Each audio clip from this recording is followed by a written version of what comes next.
Pati heraldika yra kaip mokslas ir menas yra junginys. Tai yra istorijos mokslo ir dailės junginys. Kadangi jisai gimė Lietuvai nepalankių kryžiaus karų laikotarpį, kada mūsų kaiminystėje įsikūrė kalavijočiai, paskui kryžiuočiai. Heraldika kaip tokia tradicinė struktūra, jinai iki šių dienų naudojasi klasikinė heraldika, tai yra viduramžių tradicija. Tada buvo gryniausia heraldika, labiausiai ženkliška, labai apibendrinta. Laikui bėgant, Renesanso ir baroko laikais heraldika tapo puošmena ir ją ypatingai pamėgta puošti, bet ji prarado tą savo tokį ženkliškumą, kaip galima būtų pasakyti. Tad atkūrus nepriklausomybę, kada iškilo reikalas turėti valstybės heraldiką, o po to ir valstybės sostinės ir kitų miestų, paskui ir miestelių, tai žinoma, darbo buvo daug, o dirbti neturėjom dar šiuolaikinės technikos. Tad teko piešti ranka, o ką jau ranka per smulkų, tai fotografavimo būdų, mažinimo, didinimo. Ir tik tai atsiradus kompiuteriams, tai mūsų darbas heraldikoje srity labai palengvėjo. Šiuo metu dirbančių heraldikoje yra, kaip ir buvo, yra nedaug. Piešiančių heraldiką turbūt būtų galbūt 10 dailininkų tarpe. Tik tai dalyvaujančių apie 10 dailininkų. Heraldikos komisija, žinoma, įkurta, kaip ir pati heraldika suformuota kaip dalykas, tai humanitarinių mokslų daktaro Edmundo Rimšos. Ir visi šiuo metu dirbantys dailininkai, o ir heraldikos komisija, nors daktaras Rimša jau nebe vadovas, bet visi mes esam jo mokiniai ir tęsiam jo sukurtas tradicijas, įdiegtas tradicijas. Tai turbūt galima sakyti, kad tik tai nuo 90 metų Lietuvos heraldika įgijo profesionalų tokį vaizdą. Personaliniai herbai, žvelgiant į jų atsiradimą, tai buvo gaunami už nuopelnus karyboje. Todėl ta kariška prigimtis jų yra, kad jie talpinami ant skydo, kaip ir valstybės, taip ir personaliniai heraldikoje visi simboliai yra skyde. Personalinė heraldika, kaip ir valstybės heraldika, gali turėti aplinką, tai personalinė heraldika paprastai turi aplinką. Tai yra virš skydo esantis šalmas, virš jo esantis papuošalas, skydas apsiaustas yra mantija, o po jo kartais būna dar ir devizas. Paprastai lotynų kalba, kad būtų tarptautiškai pažįstamas. Personalinėje heraldikoje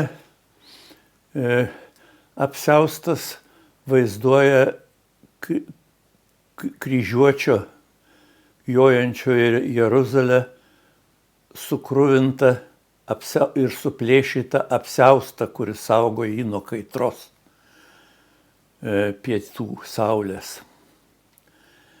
Jis taip sustilizuotas, kad tampa panašus į akanto lapus, kartais į kitokius, ir tai sudaro tam tikrą puošnę aplinką. Žinoma, prie to prisideda ir šalmas, ir rango karūna virš šalmo, kuri žymi būtent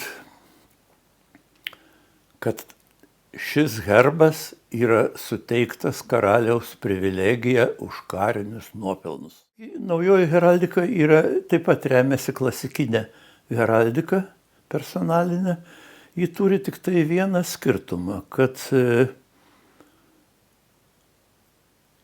šalmas yra ne atviras, o uždaras. Ir virš šalmo yra rango karūna auksinė.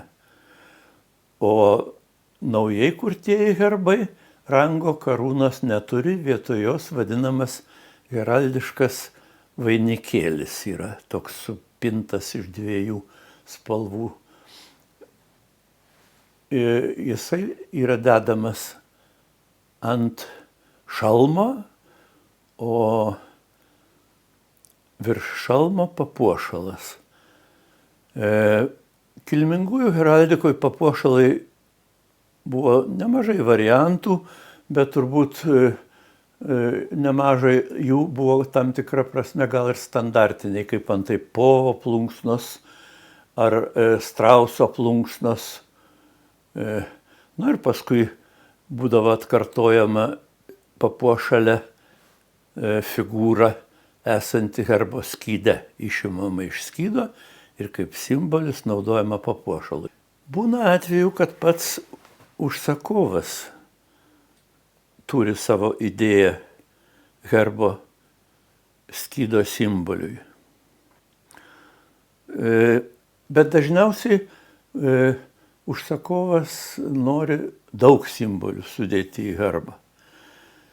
Daug simbolių herbe turi tik tai ypatingai senos giminės, senų tradicijų, ten, sakykime, Didžiojoje Britanijoje, kur kai kurie herbai susideda iš sudėtinių, į skydą sudedama daugybė herbų. Nuo 1 iki keliasdešimt. Na, Lietuvoje šita tradicija nėra labai prigijusi, bet jau yra sukurta keletas herbų, atkurta keletas herbų sudėtinių kilmingųjų ir keletas herbų naujųjų, kur, reiškia, jungiasi, sakykime, šeima kuriasi ir vyras turi herbą ir moteris atsineša herbą, tada daromas jungtinis herbas. Paprastai herbas piešiamas ranka pradžioje. Standartinės detalės jos kartojasi, tad pagrindinis uždavinys būna piešti patį skydo simbolį. Vieną ar kelis. Ir jis pradžioje piešiamas ranka, kada pati heraldikos pradžia pokario Lietuvoje, tai piešdavom pieštuku, tušu, po to guašais, akvarelėm. Na, ilgainiui atsiradus kompiuteriam darbas palengvėjo, bet vis tiek tas procesas piešimo ranka, jis išliko. Dėl to, kad vis tik tai dailininkui piešiant ranką negali prilygti joks kompiuteris. Ir kada šitą piešinį perkeli į kompiuterį, jau jį galima doroti, švarinti, tikslinti, keisti proporcijas ir taip toliau. Žinoma, kadangi tokioje esat geografiniai padėty, tai labai daug kas mus nori išvaduoti. Norėdavo išvaduoti ir dabar galbūt dar nori. Tie vaduotojai, žinoma, atneša visai kitą tradiciją, visai kitą suvokimą valstybės. Paskutiniais metais iki karo tarpukario Lietuvoje buvo jau bandoma piešti herbai, bandomi buvo miestų stambesnių herbai nupiešti. Čia pasižymėjo toks dailininkas Daugirdas Šalemoras.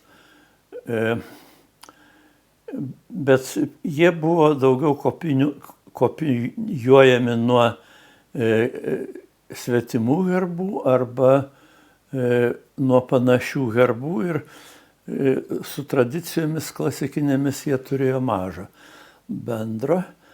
Bet paskutiniais tarpukario Lietuvos metais jau buvo susirūpinta, kad vertėtų vis tik tai heraldiką jau į heraldiką žiūrėti kaip į mokslo ir dailės tokį dalyką. Yra dar ypač heraldikoje, kur, reiškia, nėra visiškai laisva kūryba, kur darau, ką noriu ir ką noriu. Tai yra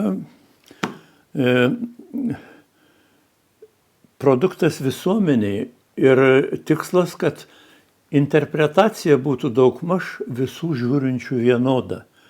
Vat čia heraldikos yra vienas iš pagrindinių reikalavimų, kad heraldika nebūtų skirtingai interpretuojama. Tai žinoma, toks imperatyvas labai pareigoja dailininką. Ir čia jau čia su menais prasilenkia biškį.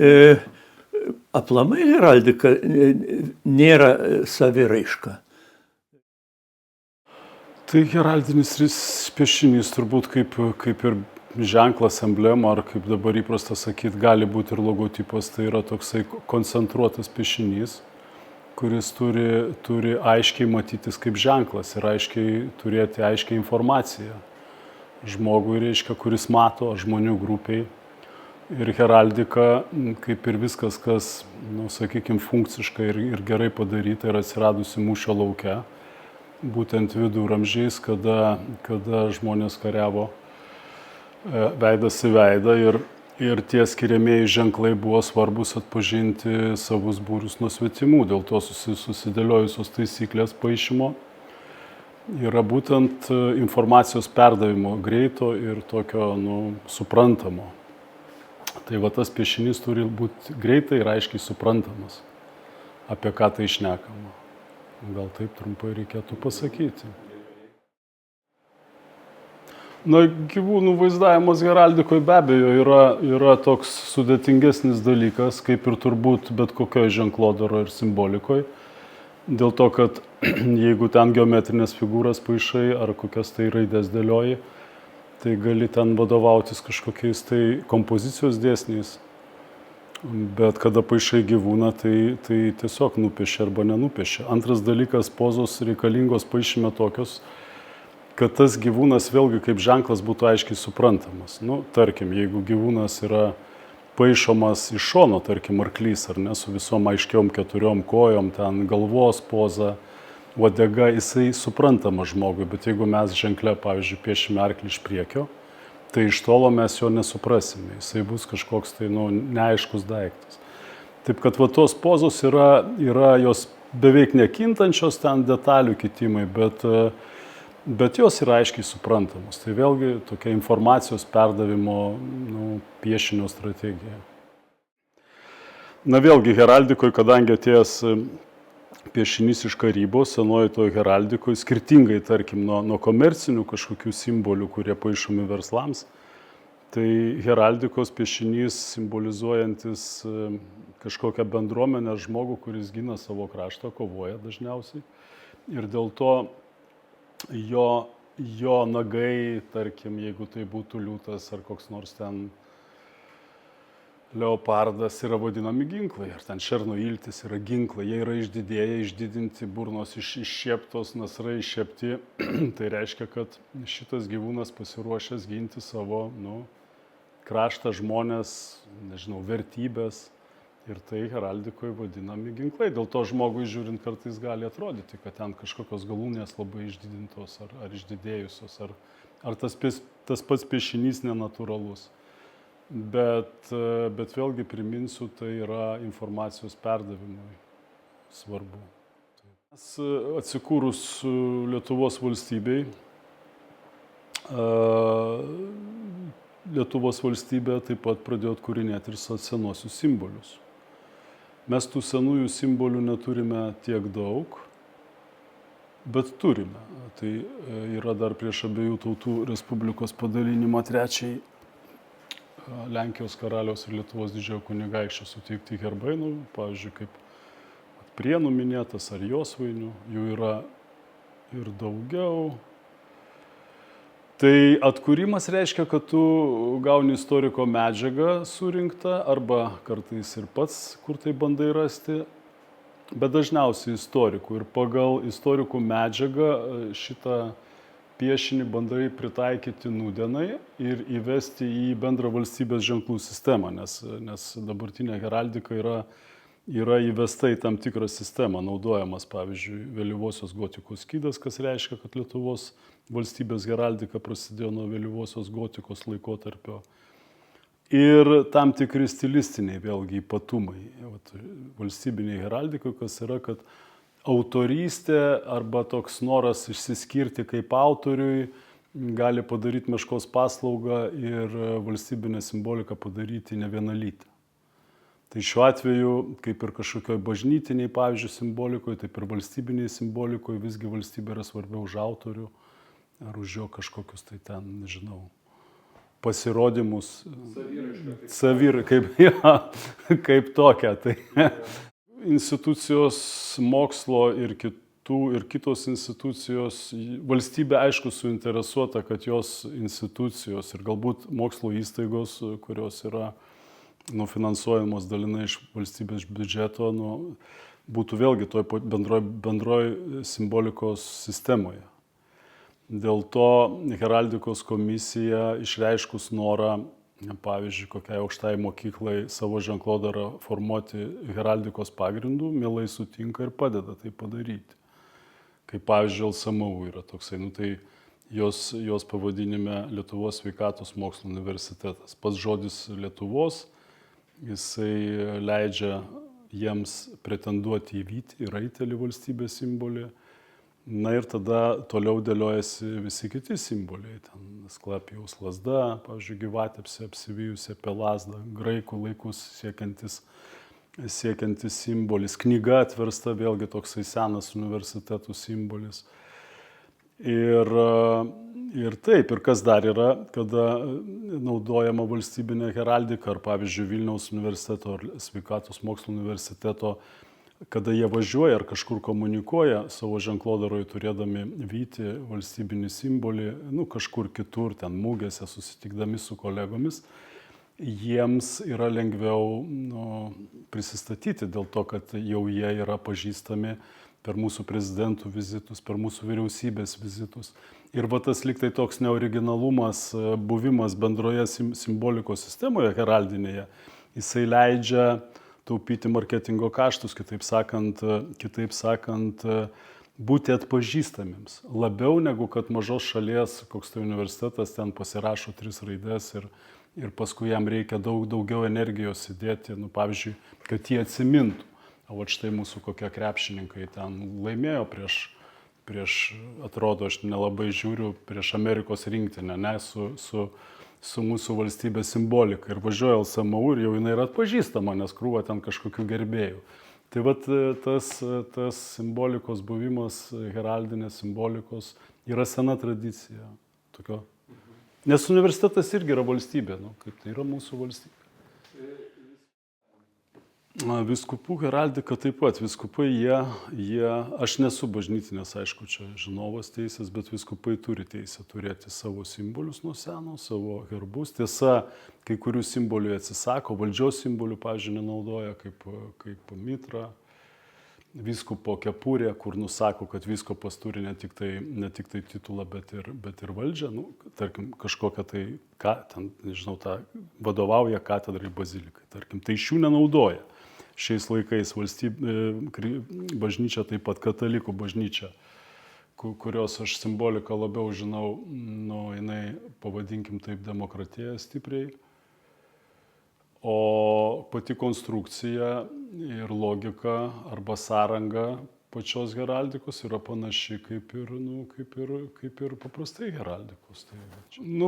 Aš pavyzdžiui esu bendradarbiavęs, kuriant simbolius su Vilniaus archyvyskupu Gintaru Grušuma, tai kiek aš atsimenu, tas senokai buvo, tai yra skyde pasirenkami, aišku, kiekvieno iš vyskupo ar archyvyskupo ar kardinolo Bet aišku, iš pradžių vyskupo, nes kai vyskupas jisai gauna vyskupo pareigas ar laipsnį, vėlgi bijau suklysti pavadinime, ar titulą, tai jisai renkasi simbolius. Paskui jam kylant, pavadinkim, tos bažnytinės hierarchijos laiptais, simboliai nesikeičia. Prisideda tik tai apie skydą esantis aplinkinės detalės, tai vyskupo kepurės kutų skaičius ir spalva. Tai jeigu tenai vyskupo spalva, vyskupo kepurės yra žalia, tai jau kardinolo raudona, jeigu ten vyskupo yra 3 eilės kutų, tai man atrodo, kad archivyskupo prisideda dar viena, o kardinolo dar viena. Nu tai va tokie. Bet simboliai išlieka. Tai va Gintaro Grušo atžvilgiu, kadangi žmogus toks yra ne tik tai katalikų bažnyčios iškilus dvasiškis, bet ir Lietuvos valstybės didelis patriotas, jisai rinko ir dar kariuomenės, man atrodo, jisai kariuomenėje atlieka pareigas, dabar tiksliai nepasakysiu, reiktų pasiskaityti. Tai jo ženklodara su sąranga tokia, kiek pamenu, šventoji dvasia leidžiasi ant žemės, ant aplamai, ant pasaulio žemės, ant Lietuvos žemės, ten yra 12 žvaigždžių apsuptyje. Taip pat apatinėje žvaigždėje yra 2 spindulių apsupta, tai raudono ir balto, tai čia yra iš Jėzaus gailestingumo paveikslo Faustinos, sesers Faustinos vizijų pagrindų nupiešto Vilniuje dar praeito amžiaus pradžioje. Ir apačioje būtent Gedimino stulpai raudoname fone, kas būtent ir nusako jo tokias, reiškia, lietuviškas šaknis ir tą tarnystę Lietuvos struktūroms. Ir būtent simbolio paišymo specifika. Tai va čia aš turiu tokių dar senų pirmuosius mūsų 96 metų piešinius, kuriuos reikėdavo pristatyti heraldikos komisijai. Tuometiniai, kuri pradėjo kurti simboliką, daktaras Edmundas Rimša istorijos, tai jis jau čia yra, reiškia, architektas šitos dabartinės ženklodaros, Miknevičius, kuris buvo mano mokytojas ir mane būtent dar studentą pakvietė prisijungti prie šito darbo. Prienų būtent atkurtas herbas ir kaip matot, ranka viskas paišyta. Guašas ten, pirkdom guašą, teptukas ir ranka, begalės tų eskizų. Toksai darbas būdavo, aš kai ką atidavęs ten muziejuje esu, tai tokių piešinukų pripiešta daug, ranka. Nes kompiuteriogi nebuvo, tos velnio mašinos, reiškia, kur ten kai kuriem atrodo. Kompiuterio nebuvo, tai va dar pas mane yra išlikę tie dalykai, kurie piešti ranka. Jų yra nemažai, tuos visus eskizus veždavo į Vilnių, tenai sėdėdavo komisija, svarstydavo. Čia yra Šmintos herbas Marcinkevičiaus gimtiniai, būtent iš eilėraščio apie jo žalią paukštį, kurio norėjo vietos žmonės. Tai va štai pradėjom nuo tokių dalykų, kurie buvo paišomi guašų. Guašų ranka ir vežant į komisiją, rodant ten, kalbantis, vietos atstovai. Palaipsniui atsiranda kompiuteris, aišku. Nors reikia pasakyti, kad etalonai tie vadinami, jie vis tiek daromi ranka, kadangi tai yra, kaip čia pasakyti, toks dokumentas, kuris turi išlikti valstybės archyvose. Ir būtent geri guašai, kokie nors olandiški, jie išlaiko iki kelius šimtus metų tą kokybę. Jeigu ten atspausi tik tai printeriu, tai mes žinome, kad jau ten labai geri printeriai, jie ten duoda, nežinau, 100-200 metų laiko tarpą, ten ir popierių turi. Bet ir ranka iš viso yra tas rankos prisilietimas, jisai vis tiek archyve toks išlieka. Tai tokių yra pridaryta daug. Ir dabar norėtųsi truputėlį galbūt jums parodyti, kaip dabar tas darosi, Aš esu padaręs šitų simbolių heraldinių, nežinau, gal virš 100. Taip gavosi man iš tikrųjų be visų kitų darbų. Ir labai įdomu, kiekvienas ženkliukas yra begalės žmonių susitikimas, begalės vietos žmonių susitikimas. Tai simbolio kūrimas yra toksai kompleksinis dalykas, kuriame dalyvauja daug žmonių. Aišku, dailininkas čia yra labai svarbus, nes dažnai vietoje žmonės nelabai žino, ko nori. Tarkim, knygos nori arba ąžuolo. Tai jeigu taip vien tik tai būtų orientuotas į žmonių nuomonę ten vietos, tai mes turėtume begalę šitų knygų, begalę ąžuolų ir turbūt trečias simbolis būtų bažnyčia. Nežinau, kaip ten kaitaliotųsi. Paskui spalvų santykiai, ten būdavo vienu metu tik ne raudona, nes tai yra sovietų spalva. Paskui jau reiškia kažkaip nuo to pagijome, jau ta raudona pasidarė kaip ir labai gerai, nes tai yra ir mūsų valstybingumo spalva. Tai vat labai įdomu tokių visokiausių dalykų. Ir vat lietuvių 100 būrys atjoja tenai atvažiavus vyskupui į pamaldas su žirgais ir su lietuviška vėliava, trispalvę, už tai gauna baudas. Nu tai prašo istorikai, nes aš kaip nesu istorikas, tai aš toks antriniais šaltiniais kaip ir naudojuosi. Ir vat toksai herbas. Vat pavyzdžiui, Šilavotas, tai ten vėl yra pavadinimas nuo įkurto šilo, nuo kažkokių tai pasodintų čia pakaunėje, ar ne, nuo medelių. Ežerėlis, spangolynas, sidabras yra vanduo, spangolis šiuo atveju yra ežerėlio simbolis. Ir čia tokių begalė yra, vat Josvainiai, vėlgi 18 amžiaus atkurtas herbas, 18 amžiaus, kaip ir Prienų. Na ir primena būtent tuos abiejų tautų respublikos laikus. Tai mes turime tokių ženklų nemažai.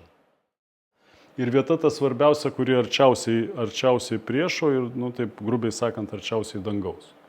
Tai čia yra svarbiausia vieta, antra vieta ir trečia vieta.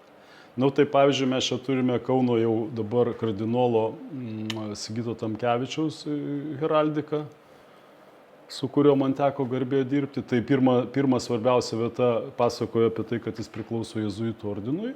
Antra vieta, pasitarus, jisai sutiko siūlytam simboliui, kad 2 pagaliukai rasti kalėjime, o jisai, kaip žinome, yra kalinys, kankinys tikėjimo ir, nu, kaip tikėjimo laisva žmogaus pasirinkimų.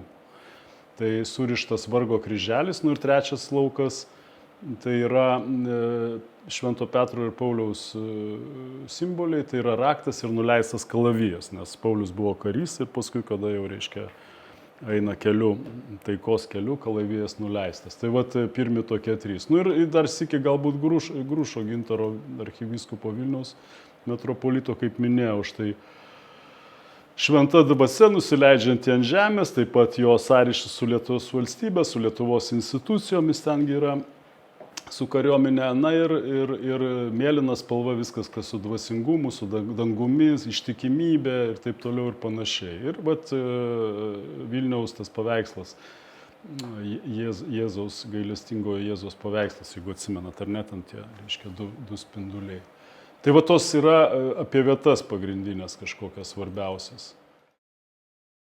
Kaip pradeda dailininkas dirbti?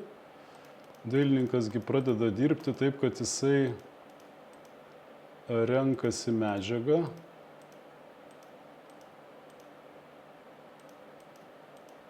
Nu va, prašai, kas ten buvo ten nuo Siužionių Asvejos ežeras, Pravalo botaninis draustinis, kadangi daugumas ženklų dabar, tos vietovės vietinės, jos neturi kažkokių išskirtinių, tarkim, dalykų. Tai viena iš orientacijų yra išvarę gamtą, nes švari ten gamta, yra kiekvienos bendruomenės noras palikti vaikams neprišiukšlintą vietą, o švarę. Ir tas akcentavimas švarios gamtos ir kažkokių tai daiktų, kurie galbūt yra įtraukti į Raudoną knygą, kurie yra saugotini, tai byloja apie bendruomenės tokį norą išsaugoti tai, kas yra vertinga. Ir dar kas, tos aišku, galbūt vienas kitas tenai augalas ar gyvūnas gali turėti ir kažkokią dar simbolinę prasme. Nu tai vat aš jiems siūliau visą, surašiau ten, surinkau pats medžiagą, jie ten iš pradžių nelabai ką žinojo, ko jie nori. Ir tada mes žygiuojam, kas tenai yra pas juos. Tai yra vėjalandinė šilagėlė, auganti tokia retas augalėlis. Buvo pasiūlytas vienas iš tokių, tai ir paskui prasideda jų variantai, kažkas ten pasiūlė galbūt žuvis kokią nors, tada pasiskaitai ežere kokios žuvis, tai čia šiuo atveju lydekos, ten darai, čia kažkoks pirmas susitikimas, jiem nieks netinka. Jie sako, ne, mums nepatinka, netinka, tarkim. Nu tai tada vėl važiuoji pas juos, reiškia, vėl darai, tada jau įtrauki dar kažką iš Raudonos knygos, pasirodo ten jūrinis erelis dar gyvena. Pasirodo, tenai lūšis dar gyvena. Tada ten, nu ir vėl rodai, jie tada svarsto patys, jūrinis erelis štai, aišku, jo negali nupiešti, kaip, kad ten būtų biologui aišku, kad tai jūrinis erelis, tai vis tiek yra simbolis. Dar kaip paišai, juk tu turi taip išbalansuoti piešinį, kad vat, erdvės tarp dėmės jos būtų vizualiai vienodai išdėliotos. Ir paišosi šitiegi dalykai kaip, vat, aš galiu parodyti, vektorinėmis programomis, ar ne, pavyzdžiui, aš ten paišau kokią tai erelio galvą, susidėlioju va, kažkokius dalykus, vektorinė programa, bet žinoma, aš prieš tai daug ranka paišiau, kad aš galėčiau taip, daug ranka, kad aš galėčiau taip, vat, dabar, kaip čia pasakius, nes čia tokia biški šachmatai, tu turi numatyti, kas bus. O kad tu numatytum, kas bus, tai tu turi turėti vienas dalykas, galbūt ir kažkokios fantazijos, kitas dalykas, tu turi turėti, nes tai šita byla taip turi būti paruošta gamybai, taip grubiai sakant, ar ne? Vat, vėlgi aš jeigu pasidarysiu šitos vektorinės bylas, vat, parodysiu, kaip atrodo, va, matote. Ta linija yra objektas. Ir tą liniją kaip objektą galima įvairių kompiuterių pagalba tenai ir siuvinėti, ir iš metalo pjaustyti, ką nori daryti. Tai vat, tu turi paruošti dar ir bylą. Tai jeigu aš anksčiau paišydavau, paskui ten kompiuterį pervedinėdavau, tai jau po, kiek čia nežinau, nuo 96 metų darbo jau dabar aš galiu sau leisti, kaip čia, ar arklį paišyti, ar ką, tiesiog vat, tokiu tai būdu. Jo, tai dar va čia galbūt prie tų sužionių pasižiūrėsim. Šitą išmesiu, kad čia mums netrukdytų, nepaišysim šiandien. Tai lūšis, tai ten dar kažkas, tada ūdra ten gyvena, tada vėl tos gelelės buvo pristatytos, tada taip toliau panašiai, ir taip, ir anaip, ir ten renkas ir galvoja, ir tarėsi. Ir galų galiai ten, man atrodo, išsirinko erelį jūrinį. Tai va, bet aišku, dabartis irgi, pavyzdžiui, mes nusipaišėme užliedžiuose griežlę, nes tai saugomas toksai, arba čia prie šito linksmakalnyje gegužraibė, daug tokių irgi. Aišku, ir senosios valstybės daug simbolikos paišom, ten piliakalniai, kokie ten luokės ar ką. Kitaip sakant, heraldika, mes stengiamės, ne mes, aš šiuo atveju lyg tai kalbų komisija ir be abejo ir dailininkas, ir vietų vis tiek norisi, kad atspindėtų visą Lietuvos valstybės vystymąsi, kad nebūtų prieštarų, nebūtų su kažkokiu tai vienos istorijos raidos prieš pastatymo kitai. Tai pilna ir pagoniškų simbolių, ir pilna. Kaip dėlioji, pavyzdžiui, ten tuos, o šiuo atveju arklio, tai jau žinai, kokius tai sąnarius, kojas, pavyzdžiui, susidėlioji, bet vėlgi reiškia, turi atsisakyti įvairiausių, turi atsisakyti šitų detalių, kurios nereikalingos. Tarkim, čia bus sąnarys, čia aš pasidarau tokių, kaip čia pasakyti,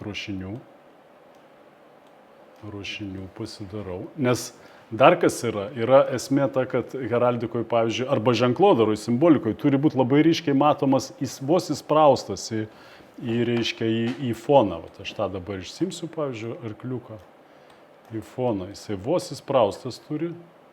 Aš pasidarau tokį. Aš jau, galiu tada susidėlioti kitą koją. Bet čia dar tik tai taip. Man reikia susimėtyti visų pirma net ne arklį, bet kad dėmė žiūrėtųsi. Svarbiau yra susimėtyti dėmę, net ne patį arklį, pavyzdžiui. Kaip dėmė, o paskui jau detalės. Nes čia, kaip bet kur, svarbu pastatas, tik tai paskui kažkokios tai ten, nežinau, durų rankenos arba langų forma. Svarbu pastatas. Ir čia šiuo atveju, jeigu, sakykime, nėra harmonijos tarp dėmių išsidėliojimo, ženklas pradeda jisai nebeturėti kompozicinio centro. Jeigu jisai yra per mažas, jisai nebesiskaito, iš tolo. Beje, spalvų panaudojimas, ką mes čia matome, heraldikoje jis dabar persikėlęs, tarkim, tą patį logiką į kelio ženklus. Nes tos reikšmės yra labai taip gamtiškai paprastos. Raudona, įsipjovėm raudona, kraujas teka. Tai reiškia drąsa, narsa, tai reiškia kraujas, tuo pačiu meilė, nes ten... Tai ir dabar ko negali, jeigu tai yra spalva arba emalė laukas, pavyzdžiui, raudona, žalia, juoda arba mėlyna. Tai figūra gali būti tik tai metalinė, balta arba auksinė. Ir atvirkščiai. Dėl ko? Dėl to, kad šitie kontrastai iš toli matosi labiausiai. Ir pavyzdžiui, ten tos reikšmės tokios pačios. Mėlynas dangus. Dangus tai yra viskas, kas ramu, reiškia, išmintinga, nes tengi gyvena to, kas mes nepažįstame. Žalia tai mums iš ten pavasaris, atgimimas, sveikata asocijuojasi. Juoda vėlgi reiškia išmintis, mokslas, nepažinimas kažkoks tai. Nu. Heraldikoje dirbu nuo 1991 metų, rudens maždaug. Tai labai įdomus mano gyvenimo etapas ir kūrybos, nes aš dar būdamas studentas buvau ir tuo pačiu Lietuvos kariuomenės karys. Ir tai buvo labai įdomus laikotarpis, kada Lietuva kūrėsi ir iš tikrųjų kaip ir nieko neturėjo, taip naujo, bet turėjom tam tikrą paveldą iš prieškario Lietuvos, bet jis nebuvo sukurtas pagal tam tikrus kanonus, pagal taisyklės. Ir kada mes jau 91 metais pradedam kurti tuos objektus, reiškia, tai jau yra Lietuvos heraldika, yra tam tikra medžiaga, informacija, ten labai elementarios taisyklės ir viso to reikia laikytis ir paisyti. Ir man Dailės akademijoje tikrai niekas neaiškino, kad yra tokias sritis ir kaip ten reikia dirbti, tiesiog eini ir mokaisi. Tai aš asmeniškai labai džiaugiuosi, kad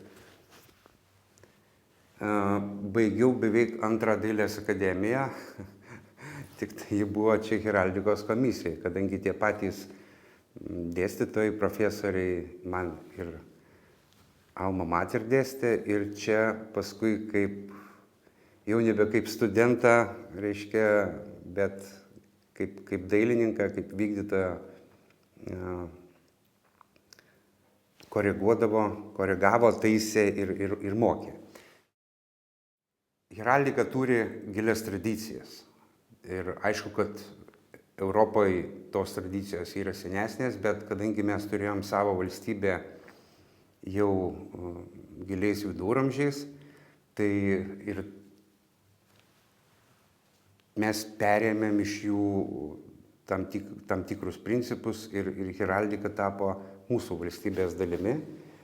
Ir nuo ten skaičiuojame savo pradžią kaip valstybė ir kaip mūsų simbolika. Tai kuriant herbus, herbinius ženklus, esame priboti tam tikrų taisyklių, kurios yra labai senai nusistovėjusios ir čia nėra atsitiktinumų, negali būti atsitiktinumų. Tai yra naudojami tik tai 2 metalai, auksas ir sidabras, taip pat tam tikros emalės, spalvos. Pats piešinys irgi ribojimas yra tam tikrų linijų istorijų. Tai kaip ir minėjau, kad esame suvaržyti, bet gerąja prasme suvaržyti tam tikrų taisyklių, reiškia tuomet prasideda kūryba, kad jeigu tai būna miesto, miestelio herbas, tai aišku, ieškomi pirma motyvai, surandami motyvai, yra išklausoma bendruomenė, kokie jų būna pageidavimai, jie ne visada sutinka su komisijos ten nuomonė, bet tai yra pats galutinis kūrinys visada gimsta kompromise, bendram sutarime. Ir tarkim, šiuo atveju yra herbas ir jis tikrai atliktas pagal visas taisyklės, reiškia, dominuoja figūra.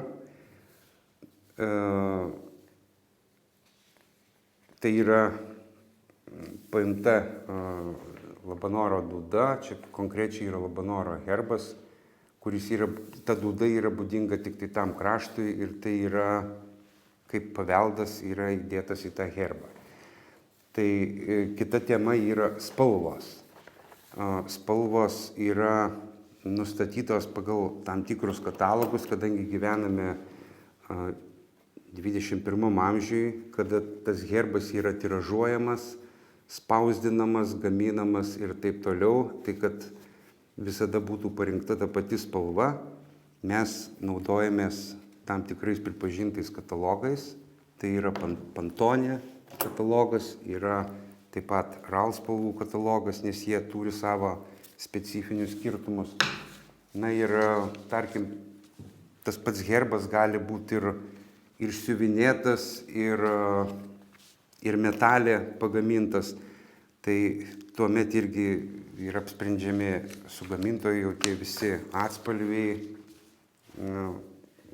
metalų kažkoks tai faktūra, padengimas ir taip toliau. Ir mūsų heraldika, aišku, neapima vien tik tai savivaldybių herbų. Tai yra ir valstybinių institucijų atributika, kaip tarkim kažkokie tai garbės piliečių ženklai savivaldybių, ar tai ta pati tos pačios merų grandinės, kurias jie turi reprezentaciniais tikslais. Tai visą tai mes projektuojam, galvojam ir derinam jau pačioj heraldikos komisijoje. Visų mūsų savivaldybių herbų ir valstybės herbų proporcija yra pavaizduota šioje lentelėje, šioje diagramoje. Tai yra labai taisyklingų pjūvių, proporcijų herbas. Ir jis yra unifikuotas visiems Lietuvos herbams. Jo, tai mes dailininkai negalim jo nei spaust, nei ilgint, nei keisti jo proporcijų, tiesiog turim lauką, kuriame dirbame. Ir su visom figūrom, spalvom turim čia galimybę save išreikšti. Kaip minėjau, kad spalvas mes turime jau patvirtintas pačios heraldikos komisijos, tai jos yra pavaizduotos, įvardintos kodais pagal tam tikrus katalogus, bet yra tam tikri niuansai, kada tarkim, ta pati spalva yra vėliavoje, o vėliava yra siuvinėjama. Vėliava nedažais dažoma. Tai tuomet yra tekstiliniai katalogai, kurių spalvos yra priderinamos kuo artimesnės jau patvirtintai spalvai. Tai tas pats vyksta ir su emalėm, metalais, kada herbas yra metalė. Yra labai įdomūs specifiniai dalykai, kad ta pati raudona emalė uždėta ant sidabro, ji turi vieną atspalvį, o jau ant žalvario, ant aukso dar kitą atspalvį. Tai vien nurodymas, kad žiūrėkite į tai, nebūtinai atitinka tą tikrovę. Jo, ir kaip minėjau, tekstilė irgi tie patys dalykai, kaip ir poligrafija. Būna, kad jeigu spausdinant popierius gali būti kreidinys, gali būti matinis. Tai ta pati spalva taip pat turės atspalvius ir tikrai gali skirtis nuo to galutinio rezultato, kurį norim turėti. Jo, tai piešiam tikrai viską ranka ir tikrai nebuvo jokių techninių ten naujovių, apie kompiuterius tik tai žurnaluose skaitėm, bet ir jie patys nebuvo tiek tobuli ir priimtini, kad jau tokius dalykus būtų galima daryti kokybiškai. Tai tikrai perėjom visus etapus, kad iš pradžių ranka, paskui buvo toks jau įdomus techninis atradimas, reiškia, kaip dauginimo aparatų naudojimas toj kūryba, nes tarkim nusipieši herbą tokio dydžio, į ją 4 lapeliai tinka, bet tu turi tą herbą proporcingai sumažinti, tarkim, kokiam tai garbės ženklui iki kelių centimetrų. Tai vienas dalykas yra mažinti optiškai, tiesiog žiūrint perpiešti tą patį, kas yra labai sunku pataikyti. Tai jau minimalus technikos naudojimas jau leido teisingai tą pirminį objektą nupieštą ir didinti ir mažinti. Bet vis tiek tai būdavo, reiškia, pasidarai kopiją ir paskui didi kalkę ir ją vis tiek ranka perpieši, reiškia, matydamas tą apatinį jau originalą. Ir taip, dažai elementarūs, guašai, jokių gudrybių, teptukai, na ir čia atsiskleidžia ir meistrystė jau pačių dailininkų, nes lygiai, kaip nekeista, tam tikrą plotą atrodytų ir labai nedidelį, padengti techniškai lygiai gražiai, na yra nepaprastai sunku. Tai vat jeigu tapyboje paveikslė mes galim tuo teptuku, reiškia, manipuliuoti, tai heraldikoje herbe negalim. Tiesiog tai yra lygus dengimas. Na ir paskui, kai jau ta kompiuterinė technika labiau išpopuliarėja ir atsiranda galimybės ją įsigyti, tai tikrai buvo didžiulis palengvinimas pačiam objekto kokybiškam atlikimui. Nes vis tiek ranka duoda tam tikrą virpesį, labai sudėtinga ranka išlaikyti linijų storį. Tai kompiuterį tas galima padaryti tikrai neprieštaringai. Be priekaištų, noriu pasakyti. Jo. Tai va, ir visą tai dabar naudojam sėkmingai ir jau nebeįsivaizduotumėm gyvenimą be kompiuterio ir tų piešimo programų, kurios juose yra. Kada aš pačioje pradžioje, pradėdamas dirbti nuo 1991 metų, reiškia, jau pradėjom gauti tą paveldą, kurį turėjo Lietuvos tarpukario kariuomenė, Lietuvos valstybė, vartoja ten kažkokius herbus, Gediminaičių stulpus, ten vėliavas ir taip toliau. Ir kada ta kariuomenė buvo atkuriama, tai nepaimsi to muziejinio eksponato ir neįsiseksi po 70 metų vėl ten į kepurę, ar nepaimsi tos pačios vėliavos ir vėl ją nešiosi, tiesa rikiuoti. Tai jau yra tikrai paveldas, tai yra tų laikų ženklas, simbolis. Ir kada prasideda atkūrimas ar perkūrimas, tai yra tokie du dalykai. Tai yra aklas kopijavimas, tai reiškia darai kopiją. Nes turi originalą. Taip, gali apsimatuoti ir padaryti kopiją. Bet ta kopija, ji ir yra kopija. Nes originalas vis tiek tenai. Jį kariai bučiavo, tenai reiškia priesaiką duodami tą originalą. Tu darai kopiją. Tai reiškia, yra ta tokia paralelė, palauk. Ne, ten buvo taip, ten buvo tam tikri grožio kanonai ir estetinis supratimas, dabar yra kitoks. Ir tarkim, tos pačios atlikimo technikos yra žymiai pasikeitę ir patobulėję ir taip toliau. Ir netgi yra dalykai, kurių net neverta arba neįmanoma atkartoti, perkelti į šiandien. Taip, tai yra tų laikų meistrų technologija su tam tikrom paslaptim. Kaip pavyzdį pasakysiu, Lietuvos tarpukario vėliavos buvo siuvinėjamos Šveicarijoje.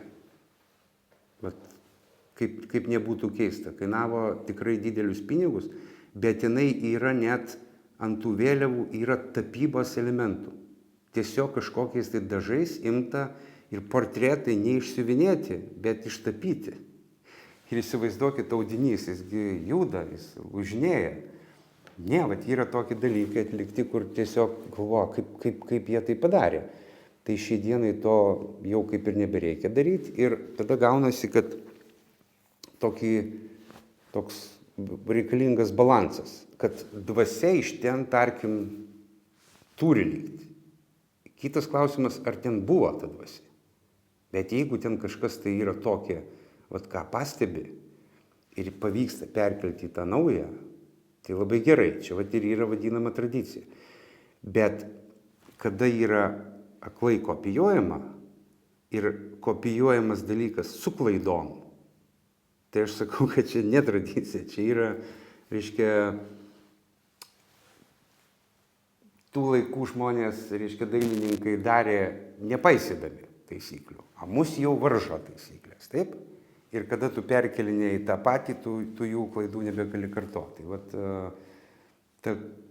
tiek, tarkim, kažkokie tai siluetai, spalvos ir tikrai akivaizdžiai pasikeičia, nes yra pavyzdys savanorių ženklas, kur ant trispalvės vėliavos uždėti Gediminaičių stulpai.